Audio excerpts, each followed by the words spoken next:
What do you think the deal is with this deck? Look how short the handrails are. Yeah, I don't even know. Well, a lot of people, will say they want to keep handrails low so that they can see out. Right. Like if you're on some body of water or something like that. But this is dangerous here. So we added a deck rehab to our list. After we thinned out the jungle and started adding new siding to the house, we revisited the deck.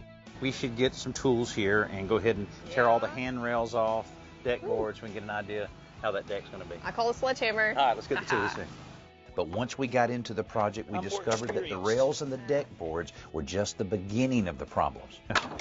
Oh, okay. So, well, this one isn't even attached. Yeah. That's real safe. Can't have a party on that. And also, I think that being offset like that kind of makes it look better. I think we ought to come back and center it right on the door.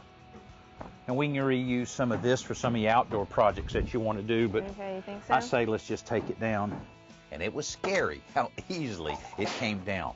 While we were laying out the plan for the new deck, we also checked the grade of the yard to make sure it would drain properly. I think all of this water is going to run back this way, so I want you to go to different places and just measure up. I'll shoot the grade and we'll see where all of this goes. And there's no guesswork, and we'll know what kind of dirt we need if we need any.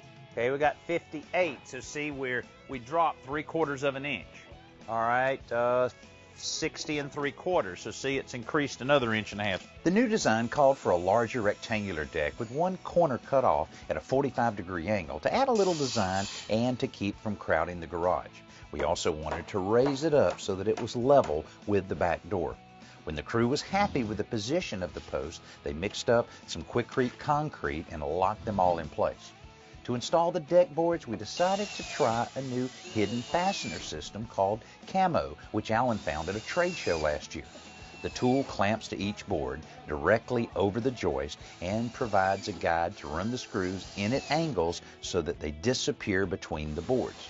The screws are designed so that they require no pilot holes, making it a snap to use. In fact, it was so easy that Chelsea was able to pick it up herself in just a few minutes. And when it was done, it made for a beautiful deck.